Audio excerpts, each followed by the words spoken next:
Today is March 16th, 2026. And what I'm about to get into, I'm not really sure how long I'm going to tell this part of my story, but I'm going to try to keep it as brief as possible. I know I always say that and I end up getting long winded. My mind tends to wander, but I'm going to really try to stick to the script for this particular video because I did do another video on this particular topic. And whenever I get around to finding that video, it will be posted here on my channel. But for the meantime, I figure I would like to talk about uh, a certain part of my life, and it has to do with why I am no longer going to church, or why I stopped going to church, and however you're going to receive that. And before I get into my story, I just want to make it clear to my family out there or anybody, whether you're family by blood or family in the spiritual sense, and you happen to come across my video, I just want to make it very, very clear. I am not interested in going to your church. I'm not interested in going to church ever again. And this is part of the reason why. And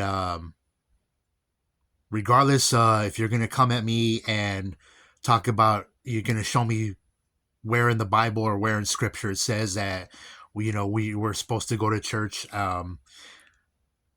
You can do that till you're blue in the face. It's not going to change my mind about going to church. If I ever decide to go to church again, it's going to be because I want to go.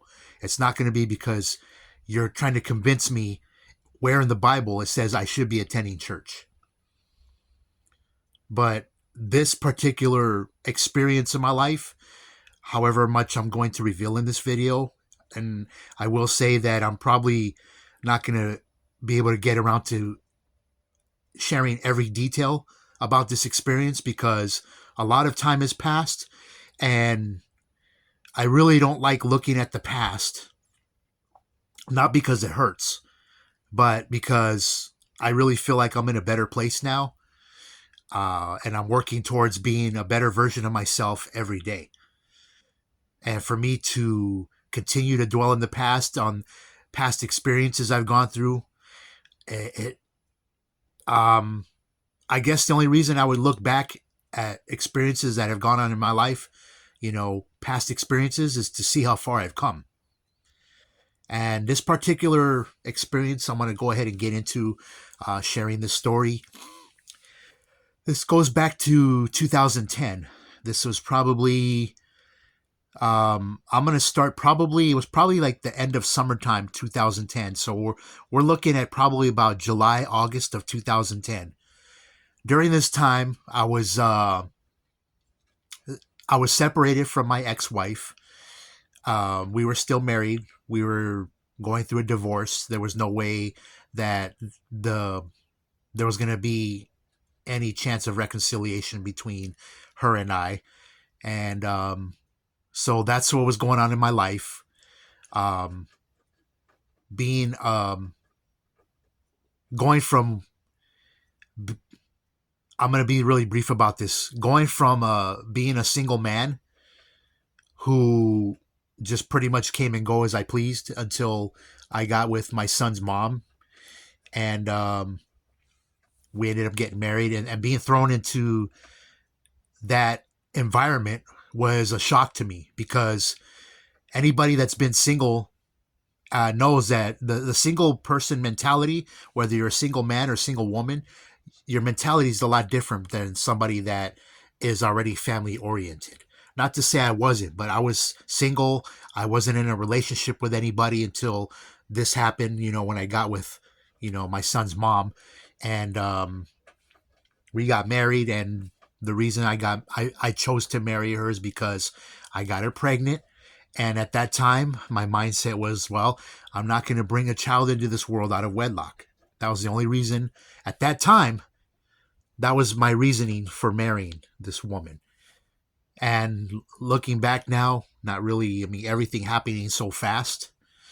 I probably wouldn't have married her if I would have had a little bit more clarity during that time and say, you know what, I'm not going to marry you. we're just gonna, if things end up the way they end up, if we end up getting together and really taking this relationship serious, then maybe I will marry you. But I don't want to get into that. That's not the reason for this particular video. But I just wanted to give you a little bit of detail and not go too deep into it. Um, just so you understand what was going on at that time in my life. So back to the story, July, August of 2010, I'm going through a separation. So I think I mentioned that to mention this. Going from one extreme of being a single man, going from being a single man to a married man and thrown into a family environment, which I wasn't used to because I was just used to coming and going as I please. And you can't do that when you're married and you're in that environment. And it was a shock to me. It was something I wasn't used to yet. Now going from that to being separated from my ex-wife, going through a divorce, eventual divorce that did happen, and going from that extreme of being in a family environment to being by myself. So that was another shock. I think because everything happened so fast, it kind of put me in a slight depression. So I want people to understand this is what was going on in my head at this time. All these things were going on around in my life. And here I am in the middle of South Central, living in, at that time, the pastor of the church I was going to, I was living at his mother's house, which his mom lived in the front house, and she had a building in the back of her house, which at one point was probably a garage, but it was converted into, a back house with rooms and everything. And some of the church members of the church I was going to at the time, they were living there. So I ended up staying there because I had nowhere to go. I was, if it was either that or I was going to be in the streets homeless. So I was allowed to stay there, and that I don't really want to get into that too much. That's another story in itself that I can tell you guys another time. But I want to fast forward to August. I think it was around August, maybe September of 2010. I'm sitting at the bus stop, in a slight depression, kind of going through the motions of going to work and coming home. And then, so one day I'm sitting at the bus stop, waiting for the bus to go to work. And this guy,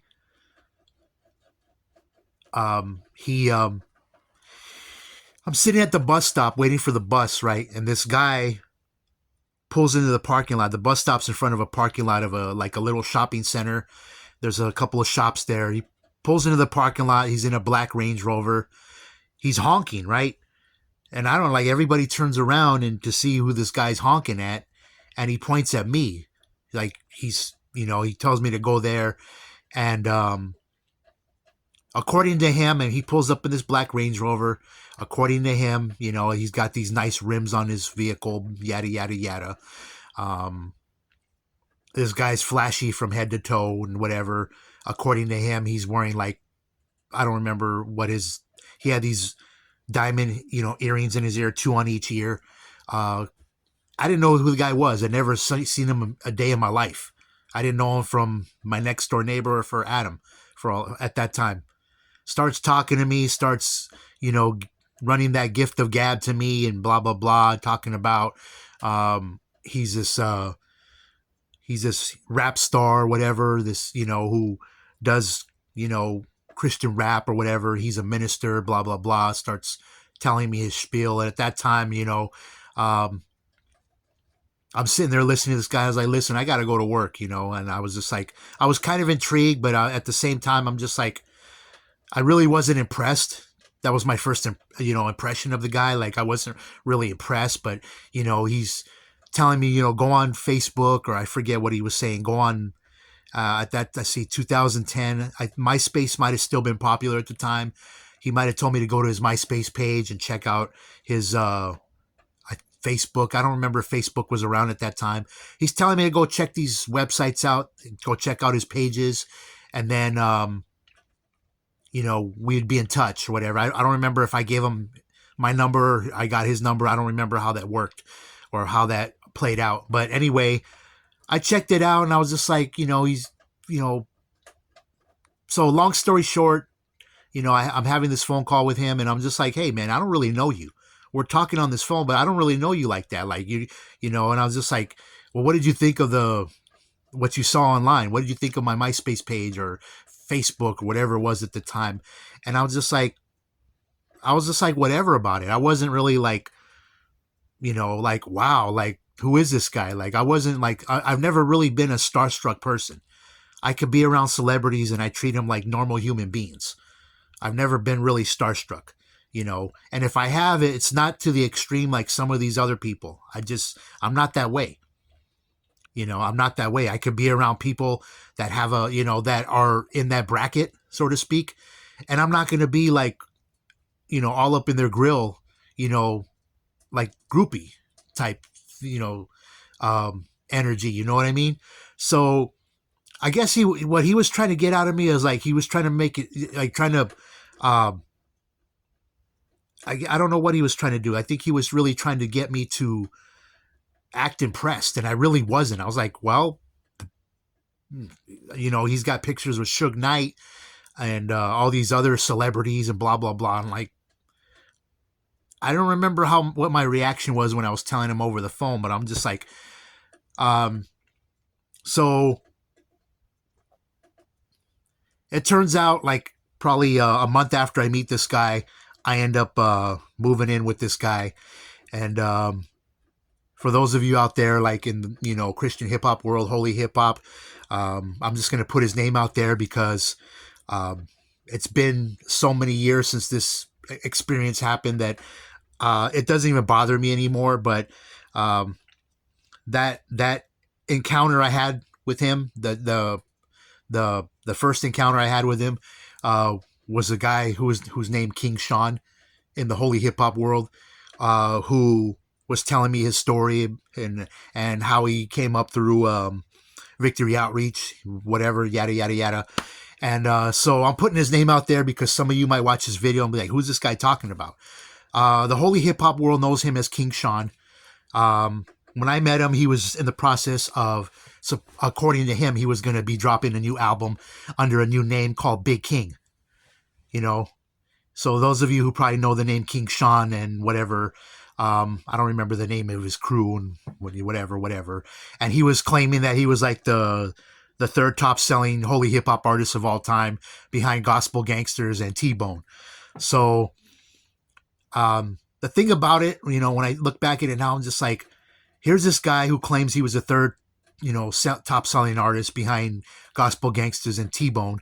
And I'm like, I have a lot of respect for Gospel Gangsters and T-Bone for, them paving the way for the holy hip hop, community, as well as all the other artists that paved the way as well, like LPG and Tunnel Rats, Idol King, Soup the Chemist. There's a lot of them. So, but this guy was just, being in the middle of it, but looking back now in hindsight, it was just like this guy was really full of himself. And I was just, my mind was elsewhere at the time. I mean, like I said at the beginning of the video, I was, in the middle of being separated from my ex-wife. I was going through depression, because going from one extreme to the next. And it happened so fast during that time of my life. And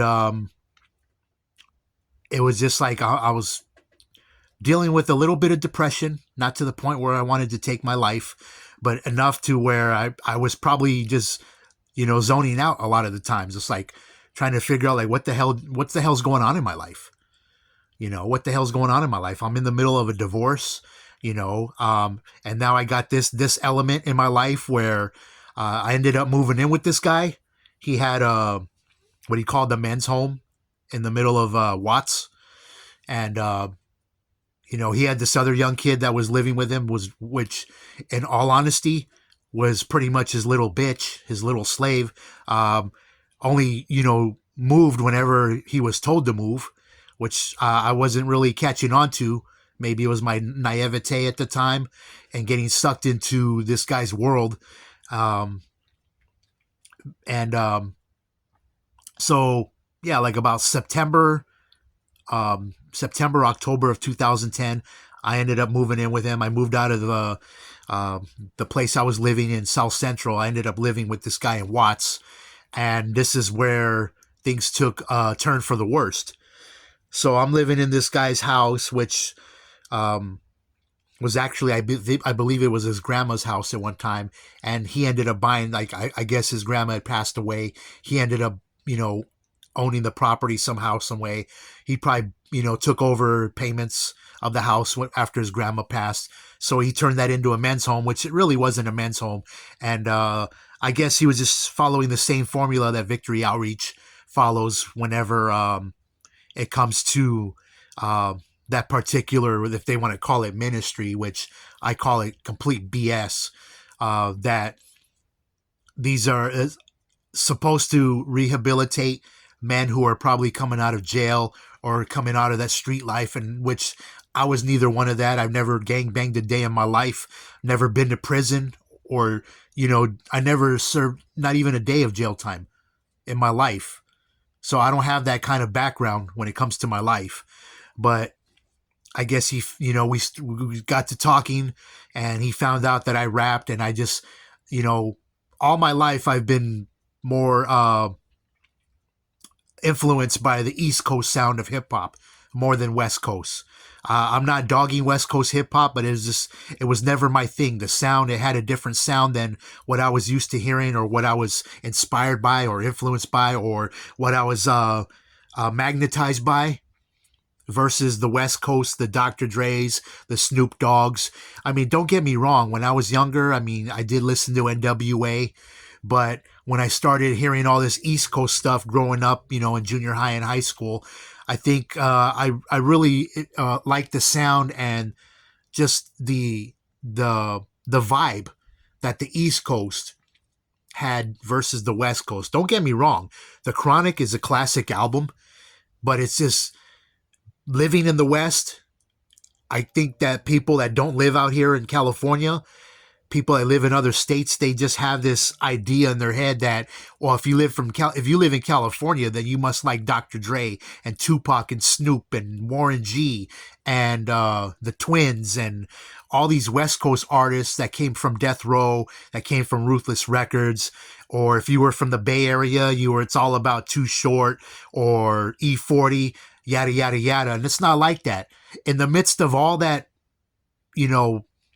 West Coast, G-Funk, whatever, that whole environment, there are, believe it or not, there are artists out here in the state of California that kind of went a different route than what the Dr. Dre's were doing, what the Too Shorts were doing, the E40s were doing. And that was the music that I liked listening to, like the Hieroglyphics and the Jurassic Fives and Dilated Peoples. That was a little bit later. I mean, but that was the sound I really enjoyed the most. I really wasn't into, like, I could only tolerate that sound that came out, that was, I'm not going to, I don't want to give credit where credit is, I don't want people to think that it wasn't Dr. Dre, but I will say that somewhere along the line that sound that Dr. Dre created, and it just branched out from there. I'm not saying he's the one that started all that, but Dr. Dre is a huge influence here in California and the West Coast. And he's not the only one, but there was a sound that Dr. Dre created that started with NWA, and it just grew from there. But anyway, back to the story. So I am living with this guy, and long story short, I'm living here, and I'm having to do these weird things that I've never done in my life. You got to understand, at this time, I'm about 34 years old, 35 years old when this is going on in my life. Prior to that, I had the reason for my separation, and which eventually led to divorce from my ex-wife, was because I had anger issues. And I was a very abusive husband to my ex-wife, and she had every right at the time to file charges against me and have me locked up, and it never happened. So I really don't want to get into it. It's not because I'm not I'm not ashamed to talk about it, but that's another video for another time. I really want to stick to the script. I'm kind of throwing in little bits and pieces, and these will probably be, bits and pieces I can turn into other videos for a later time. So I'm doing all this weird stuff being around this guy, and I'm having to, which is to put it in a nutshell, it was abuse. I was being abused by this guy. His real name is Sean Corbett Dillard. Shon Dillard, like the department store. And I'm putting his name on blast because I don't really care what he's doing now. And to be quite honest with you, it's been about 15 years, going on 16 years since this experience happened. So the guy's probably pushing 60 now, if he's not already in his 60s, and he's probably doing the same BS out there, trying to prey on weak-minded people, because that's what I was going through in 2010. I was in a very weak-minded state during that time, and he took advantage of me. He took advantage of me, and he hid behind the idea that, well, when he was at Victory Outreach, he was going through a lot of abuse because this is a black man around a lot of, Latin men, and he claims that he was in Victory Outreach Men's Home out in somewhere out in the desert, somewhere out there in like towards this Palm Springs area. I don't know. I can't remember. Moreno Valley, I think, is the Victory Outreach he came out of, in Moreno Valley.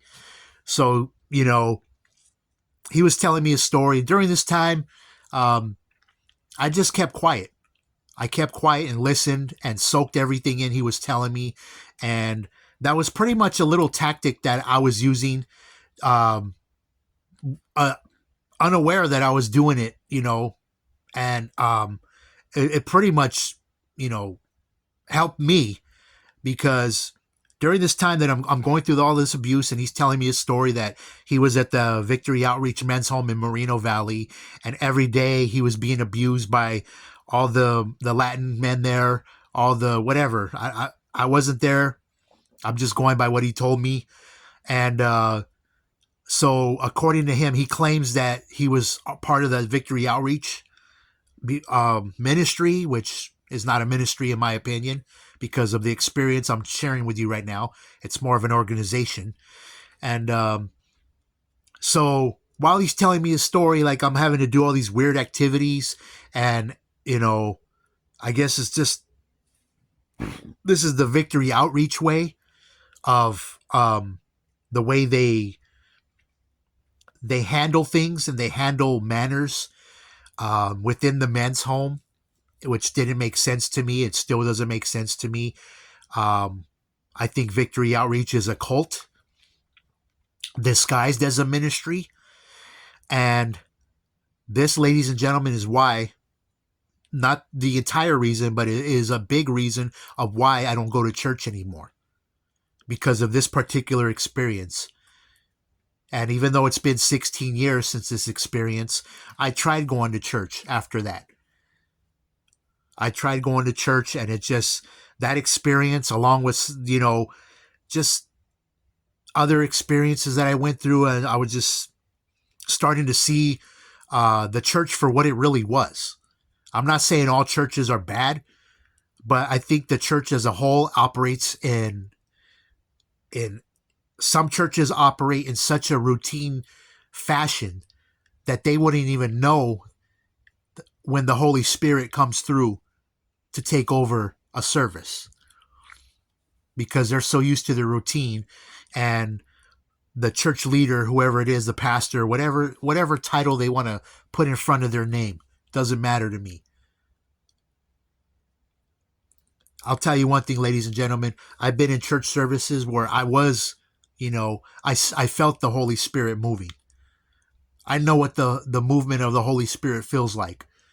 And I've been in churches where it's just routine, and I'm only going to speak for the state of California, because these are churches I've been to here, and a lot of these bigger churches, these churches that, I'm not going to put any names out there except for Victory Outreach, because I really don't care. Sonny Arganzoni's dead now, and I'm glad he's dead. And as awful as that sounds to, for me to, you're hearing me say that, I'm glad he's dead. It was such a relief when I found out he died, and I'm hoping that the ministry that he started dies with him. Like, that's how dead serious. Look in my eyes. You think I'm bullshitting here? I'm glad Sonny Arganzoni's dead. And I hope that Victory Outreach dies with him, because that's not a ministry. That's a cult.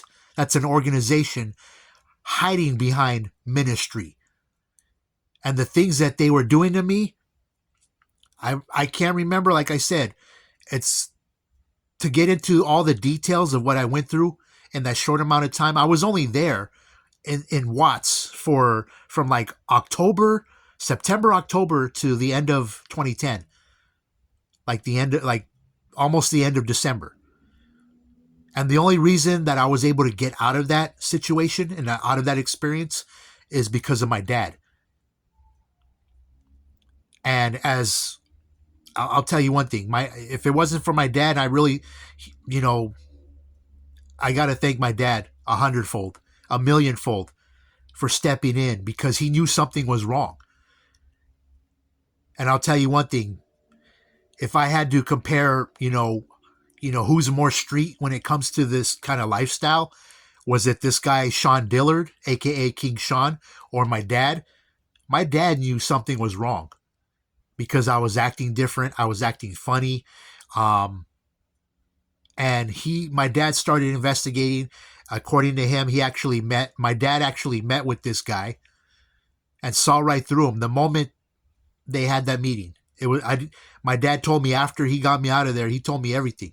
He said, this guy's full of himself. I saw right through him. The moment he opened his mouth, I knew what he was about. And I remember my dad telling me, I could have easily took this guy out if I wanted to. I don't care if he had bodyguards with him. I don't care I could have took him out. But he said, my dad told me this after he got me out of that situation. He told me, my main concern was getting you out of there. Because he told me it would have been nothing for me to take this guy out. He was bragging about the people he knows. He doesn't know that I know people too. This is how serious my dad is. Like, my dad was never a part of the street life, but I think because of his upbringing, and he had to, he lived in the areas he lived in growing up, gang infested areas, and having to choose between joining a gang or being athletic. My dad chose the athletic route rather than getting caught up in the gang life. And because he chose not to, be down with the gangs, he got beat up for it. I remember my dad telling me these stories. Almost on a daily basis, he was fighting for his life because he chose a route that these guys were not happy with. They wanted him to be down with the gang life, the street life. And my dad wasn't like that. He chose to go the athletic route. Choosing that route helped keep my dad out of trouble growing up, out of serious, deep trouble. And so anyway, that was my dad's concern when he found out that I was acting funny, and he started noticing how I was moving, how I was acting. Like I wasn't myself during that time. So my dad helped me get out of that, and I'm really glad. And I remember, I believe it was the week of Christmas, 2010. It might have even been Christmas Eve, maybe even Christmas Day. I'll never forget. My dad drove me over there to the house, and that young man was there. I'm not going to put his name out there, but the young man came to.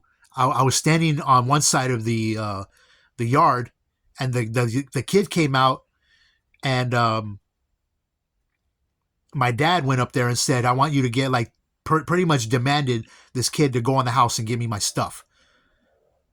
My dad wasn't playing around. And the kid was just like, he didn't know what to do. He didn't know if he should go. This is how, this is how much Sean had that kid like this wrapped up in the palm of his hand. That kid did not listen to my dad. He waited until Sean pulled up in his Range Rover and gave the order to go get my stuff. This is why I'm saying I don't really You can say whatever you want about Victory Outreach, but they're not a ministry. They're a cult. And the abuse that I suffered from being around that guy for just a matter of about 3 to 4 months is something I would not wish on anybody. Let me get into a little bit of what I had to endure during that short amount of time I was there. Whenever something was not satisfying to Sean, he would discipline me. This is what they call discipline, and discipline can consist of anything. There were times where I had to stand there like I was in the military. I had to stand at attention, and this guy is right in my face, belittling me, yelling at me, calling me names. Just, a 34, 35-year-old man talking to me like I'm a little kid, like I'm nobody. And let me tell you something, if it wasn't for the anger management classes that I went to, I think what he was trying to do was provoke me to hit him. And it was those anger management classes that held me back. And I would just stand there and take it. I wouldn't, I would just stand there and take it.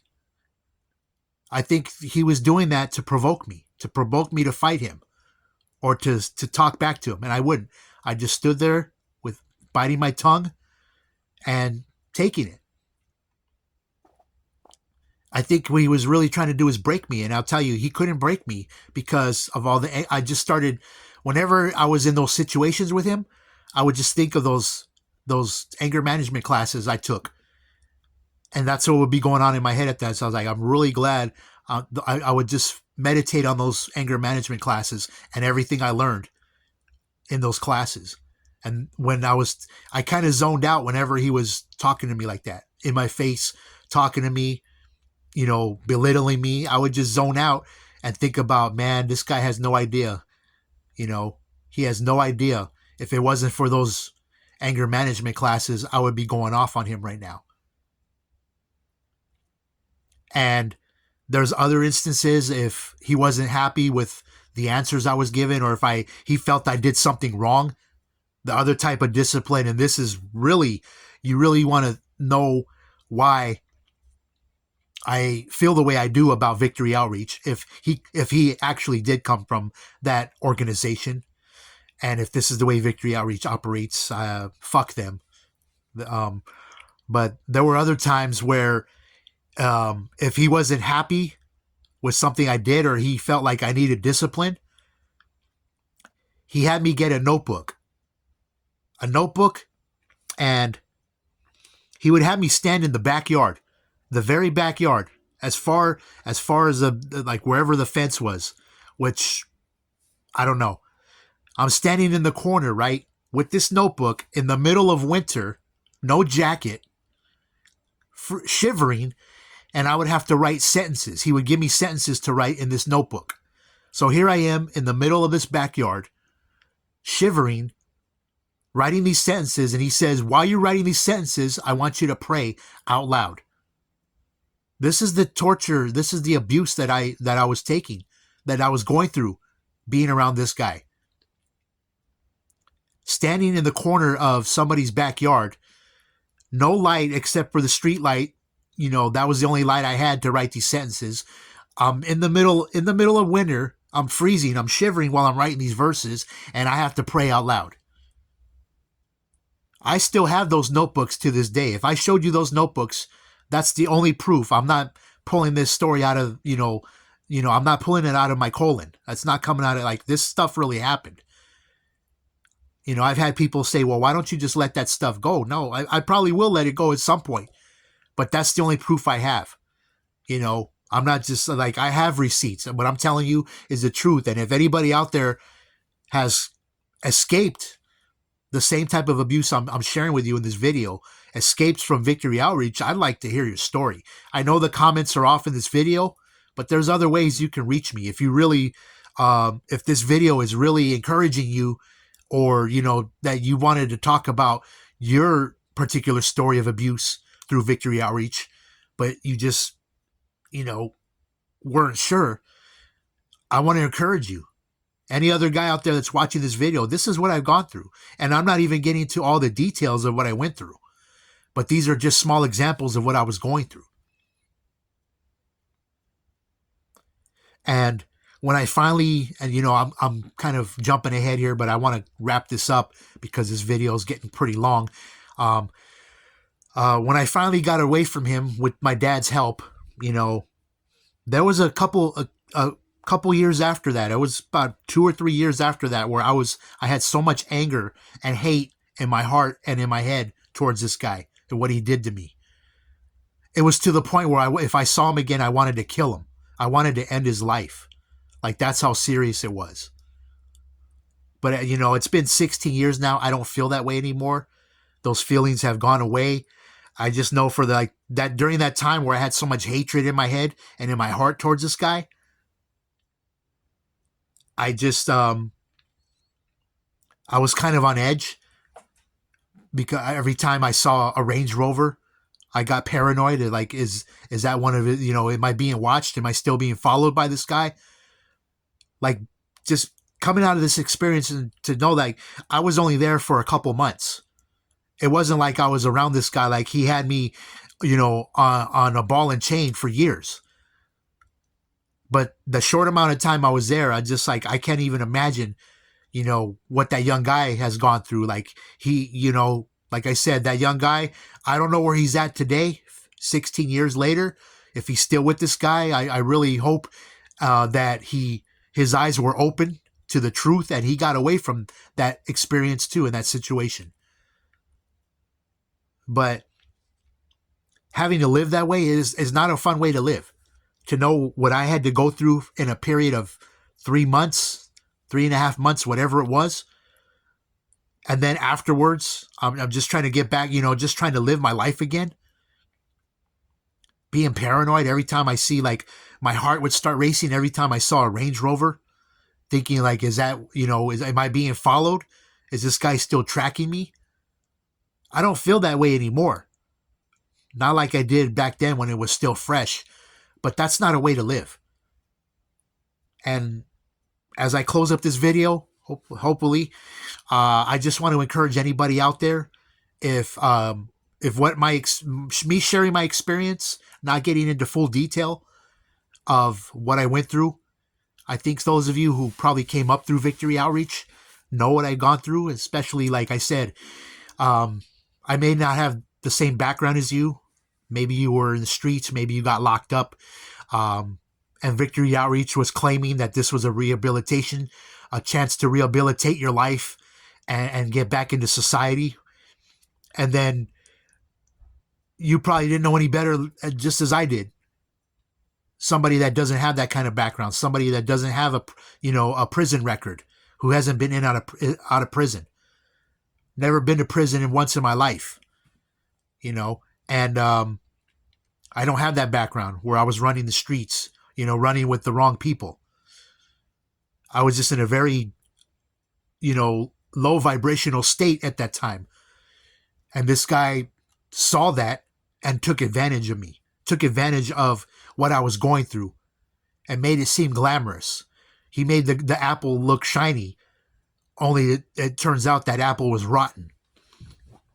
So if anybody out there, if you have a similar experience in your life and maybe you were abused for years in Victory Outreach, you wanted to break free, but they kept, with their slick talk and their manipulation tactics that they use, they kept you there.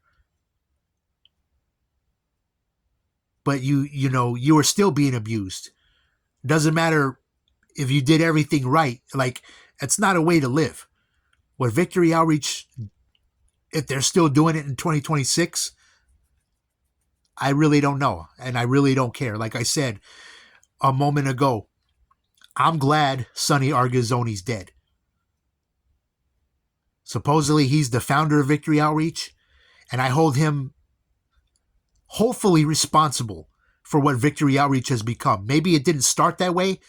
I don't know when Victory Outreach started. I don't really care what year it started, but I hold him hopefully responsible. And to know that he's dead, like I said, I hope that this ministry called Victory Outreach dies with it, dies with him. I really do. And I hope that any other men out there that have been, on a short leash with the rehabilitation program, men's home, whatever the hell they want to call it, I really hope that you're able to get back into society and talk about your story the same way I am, and to let you know what, I may not have suffered the same time-wise, the same amount of abuse that you have, but I was there long enough to know that there's something not right about this ministry. And I hate to even say that it's a ministry. It's a cult. It's an organization that poses as a ministry. But once they get you in, and this is why, and I will end with this. I could go on and on for another 20, 30 minutes. I will end with this. I've been wanting to talk about this for a long time. It's been 16 years. I figure it's time for me to tell my story. Maybe as more details come to me, I can give you more details on what happened to me in that short amount of time being around Sean Corbett Dillard, S-H-O-N, also known as King Sean, a.k.a. Big King, who honestly, he's a big loser in my opinion. If he's still out there doing that in his 60s, that's loser mentality. But you won't be able to tell him that. And yeah, that's my story, and I'm sticking to it. And I want to just finish. I want to wrap it up with this. I think what inspired me to want to come forward and tell my story after so many years is hearing Leah Remini's story and breaking free from Scientology. And that she doesn't really care. She's naming names, and that's her story, and she's going to tell it the way she feels led to tell it. And that's why I don't feel any type of remorse for putting Sean Dillard's name out there, because I believe that people need to know. People need to know, like, this was a serious experience that happened in my life. And I want to thank Leah Remini for having the balls to tell the story, because I know it probably wasn't easy. It wasn't easy what she went through being in Scientology and being abused the way she was being abused as a woman. She was probably more abused than what I went through in 3 months being around this pathetic loser. And if anybody in the holy hip hop world ever hears this story, yeah, this guy, King Sean, who might have been on top of the world one time in the holy hip hop charts, this is who he is. He's not who he says he is. I don't really care if he's the third top selling artist on the holy hip hop charts behind Gospel Gangsters and T-Bone. The guy's not who you think he is. And at this point, I really know that Yahweh is intentionally keeping me from running into this guy again. I think so much time has passed that I wouldn't even care. Like if I were to walk, if somehow, some way, there was a chance encounter that we bumped into each other, I have nothing to say to the guy. I would just keep it moving. And I would just be like, you know what? He's not even worth it. Because a part of me on the inside wants to, there's still a side of me that wants to end his life for what he did to me. But now that I have a lot of more clarity and a lot of time has passed, I will say it's not even worth it. It's, taking him out is not worth the jail time. I'll let him deal with that, because he knows, he saw everything that happened. Especially at a time where I was in a fragile place, and this guy took advantage of me being so fragile. And that's why I don't go to church anymore. That's a big reason of why I don't go to church. And it doesn't mean that all churches operate the way Victory Outreach does or did, if they're still around, because I don't know and I don't care. But I think the other reason is I've been in church services, as I said. I've been in enough church services to know um, which ones are just going through the motions, going through the routine, and which ones are legit. So, like I said in the beginning of this video, to all my family out there that's watching this video, you're hearing this story for the first time, whether you're my blood family or spiritual family, like, please, please don't trigger my anger and, you know, tell me the Bible says this or the Bible says that. I don't need to hear that. I really do. I don't need to hear it, and I don't want to hear it. I want you to understand that this is the decision I'm making. And there's only one person, only the Creator has to put that back in my heart that I should start going to church. None of you are going to convince me to get back into church. I don't want to go to your church. I'm not interested in going to your church. I'm not interested in that, in being around that environment anymore. But that doesn't mean just because I'm not going to church anymore and I made a decision not to go to church, that doesn't take away the relationship I have with him. I just have a different viewpoint about people after that experience. And I will say this, whether this is in the Bible or this is some type of song that was made, at any time, I will say that I really agree with this saying here. I don't know if I'm quoting scripture. I don't know if I'm quoting a song lyric, but I will say that I do agree with, man will always fail you, but Yahweh will never fail you. And that's all I need. I don't need to be inside of a church service to know that's true. And I hold that dear in my heart and in my spirit, man. That's all I need. I don't need to be in a church service to know that that's a true statement. Thank you for watching, and until the next one.